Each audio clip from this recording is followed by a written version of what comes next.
এই বিধানসভা সমষ্টিটোতো চলিছে নিৰ্বাচনী গৰম বতাহ।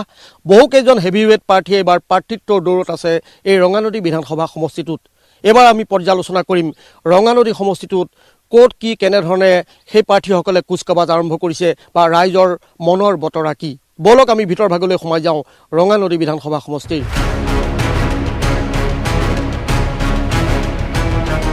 ৰঙানদীৰ ৰঙাদলিচাৰে কোন যাব দিছপুৰলৈ? ৰঙানদীৰ পাৰত ফুলিব নেকি পদুম? নে হাতৰ জয় জয়কাৰ হ'ব ৰঙানদীত? নে হাতীৰ বিচৰণ ভূমি হ'ব ৰঙানদী সমষ্টি? 1,77,324 গৰাকী ভোটাৰক লৈ নতুনকৈ গঠন হ'ল লখিমপুৰৰ ৰঙানদী সমষ্টি। পূৰ্বৰ নাওবৈচা সমষ্টিৰ 14খন পঞ্চায়ত আৰু লখিমপুৰ সমষ্টিৰ এখন পঞ্চায়তক লৈ গঠন কৰা হৈছে এই ৰঙানদী সমষ্টি। নৱগঠিত সমষ্টিটোত ইতিমধ্যে আৰম্ভ হৈছে নিৰ্বাচনী নতুন সমীকৰণ। মিত্ৰজোঁটৰ বিজেপি আৰু অসম গণ পৰিষদে নিজাববীয়াকৈ সমষ্টিটোত অব্যাহত ৰাখিছে নিৰ্বাচনী কুচকাৱাজ। একেদৰে কংগ্ৰেছেও অব্যাহত ৰাখিছে পুৰণি গৰিমা ঘূৰাই অনাৰ চেষ্টা। সমষ্টিটোত আছে 4খনকৈ চাহ বাগিচা, দিৰজু, দলহাট, হাৰমতি আৰু চিলনীবাৰী। 4খন চাহ বাগিচাৰ ভোটাৰ প্ৰায় 32,000। আনহাতে সমষ্টিটোত সংখ্যালঘু ভোটাৰ প্ৰায় 35,000। এক প্ৰকাৰে সমষ্টিটোত এই দুই সম্প্ৰদায়ৰ ভোটাৰ হ'ব নিৰ্ণায়ক।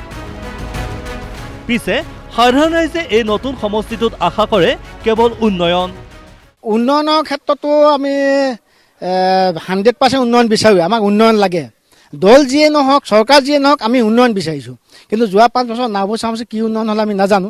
গতিকে ভাবিছোঁ যে অহা যি ইলেকশ্যন হ'ব, এই ইলেকশ্যনত যাতে আমাৰ স্থানীয় এজন বিধায়ক হৈ এই ৰঙানদী সমষ্টিটো পিছপাই আজি মানে কোৱা সেই 47 চনত যি ভাৰতবৰ্ষ স্বাধীন হ'ল, সেই স্বাধীনতা কালৰ পাছৰ পৰা যিখিনি উন্নতি হোৱা নাই, যিজনে ইয়াত কাম কৰিব পৰা তেনেকুৱা এজন বিধায়ক আমি বিচাৰিছোঁ। এইটো আমাৰ এইবাৰ মানে ৰঙানদী সমষ্টিটো নতুন সমষ্টি, আগতে নাওবৈচাত আছিল।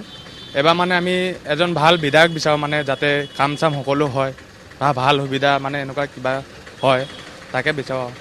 বিগত সময়ত নাওবৈচাত থাকোঁতে উন্নয়ন কেনেকুৱা আছিলে? আগতে ইমান ভাল নাছিলে, তেওঁ মানে এইবাৰ মানে আশা কৰিছোঁ ভাল এজন আহক বুলি। যিহেতু ৰঙানদী সমষ্টিটো মানে নাওবৈচাৰ পৰা কাটি দিয়া হৈছে, তো আমি ৰঙানদী সমষ্টিত এনেকুৱা এজন ব্যক্তি বিচাৰোঁ যিজনে আমাৰ ৰঙানদীৰ মানে ভাল সুন্দৰকৈ মানে ৰঙানদী সমষ্টি কাম কৰি যায়, মানে ৰাইজৰ হকে কাম কৰি যায়, আমি সেইটোৱে বিচাৰোঁ। সমষ্টিটোত বিজেপিয়ে দীৰ্ঘদিনে অব্যাহত ৰাখিছে নিৰ্বাচনী কুচকাৱাজ। পূৰ্বতে নাওবৈচা সমষ্টিৰ অন্তৰ্ভুক্ত হৈ থাকোঁতে বিধায়ক ভৰত নৰহে কৰা চূড়ান্ত অৱহেলাক লৈয়ে সমষ্টিটোত এইবাৰ ৰাইজে 100% জয়যুক্ত কৰাব বিজেপি প্ৰাৰ্থীক। এই দাবী বিজেপিৰ প্ৰাৰ্থিত্বৰ প্ৰবল দাবীদাৰ ঋষিৰাজ হাজৰিকাৰ। আনকি কংগ্ৰেছ দলৰ ভোট বিচৰাৰ নৈতিক সাহস নাই বুলিও দাবী কৰিলে তেওঁ। ৰঙানদী সমষ্টিত দুৰ্বলতাৰ কাৰণে এইটো কাৰণে কৈছে যে কংগ্ৰেছে ভোট খুজি যাবৰ কাৰণে প্ৰথম কথাটো হৈছে যে আমিহে তেওঁলোক গালি পাৰিবলগীয়া অৱস্থাত আছে। কাৰণ ইয়াত বিধায়কজন যিজন আছিল এজন কংগ্ৰেছৰ বিধায়ক, আৰু সেই কংগ্ৰেছৰ বিধায়কজন আমি এজন খুব জ্যেষ্ঠ বিধায়ক হোৱাৰ পাছতো আমাক ৰঙানদীবাসী ৰাইজক, পূৰ্বৰ নাওবৈচাবাসী ৰাইজক তেওঁ যি ধৰণে প্ৰতাৰণা কৰিলে, তাৰ পাছত মই নাভাবোঁ যে কংগ্ৰেছ দলে ৰাইজৰ ওচৰত ভোট খুজিবলৈ যাবলৈ যোন নৈতিকতা থাকে, এই নৈতিকতা আছে বুলিয়ে মই নাভাবোঁ। কাৰণ তেওঁলোকে যোৱা 5 বছৰে আমাৰ ল'ৰা ছোৱালীয়ে স্কলাৰশ্বিপ পোৱা নাছিলে, আমাৰ ল'ৰা ছোৱালীয়ে বিধায়কৰ চহী নোহোৱাৰ কাৰণে এনেকুৱা বহু আঁচনি আছিলে যাৰ পৰা আমি বিৰত থাকিব লগা হৈছিল। ঠিক আছে, আজি বিৰোধীৰ বিধায়কটো বহু সমষ্টিত আছে, সেই সমষ্টিত উন্নয়ন হোৱা নাই নেকি? তাতোতো উন্নয়ন হৈছে। আজি সেই সমষ্টিৰ বিধায়কজনক ঔষধত দিবলৈ বিচাৰি নোপোৱা অৱস্থা হৈছে নেকি? সমপৰিমাণে কংগ্ৰেছ দলেও ভিতৰি ৰঙানদী সমষ্টিত কৰি গৈছে নিৰ্বাচনী কাম কাজ। প্ৰদেশ কংগ্ৰেছৰ প্ৰাক্তন সভাপতি ভূপেন বৰাই জন্মঠাই ৰঙানদীৰ পৰাই সপোন মেলিছে বিধায়ক হোৱাৰ। পূৰ্বৰ বিহপুৰীয়া সমষ্টিৰ দুবাৰকৈ বিধায়ক ভূপেন বৰাই গীতাৰ ব্যাখ্যা আৰু বালি সুগ্ৰীৱৰ যুদ্ধৰ উপমাৰে ক'লে পূৰ্বৰ বিহপুৰীয়াৰ ট্ৰেক ৰেকৰ্ড তেওঁৰ ভাল, সেয়ে জয় নিশ্চিত।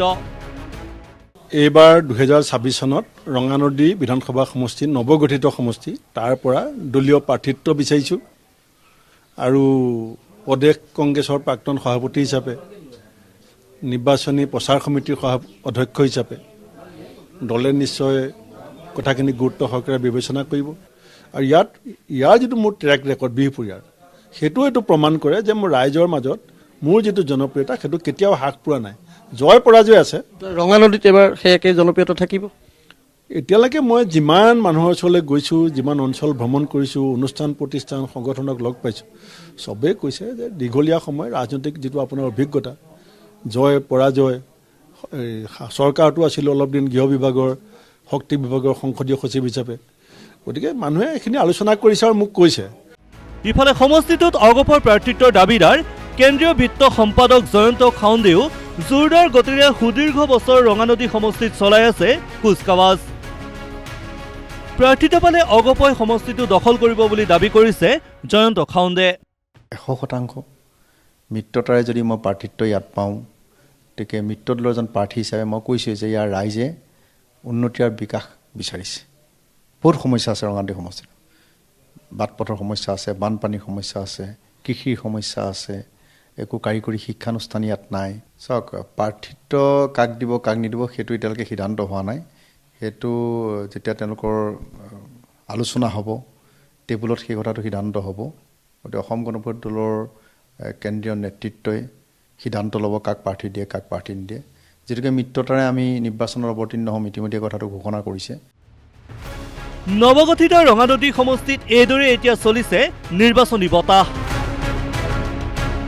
অগপ নেতা জয়ন্ত খাউণ্ড আৰু বিজেপি নেতা ঋষিৰাজ হাজৰিকাই প্ৰবল প্ৰচাৰ চলাই থকাৰ বিপৰীতে কংগ্ৰেছ দলে ভিতৰি ভিতৰি সমষ্টিটোত চলাই গৈছে প্ৰচাৰ অভিযান। অৱশ্যে সময়ে ক'ব ৰঙানদীৰ ৰঙাদলিচাৰে কোনে গতি ল'ব দিছপুৰলৈ। কেমেৰা পাৰ্চন ৰূপমৰ সৈতে লখিমপুৰৰ পৰা কৰুণা কৃষ্ণ নাথৰ ৰিপৰ্ট DY 365।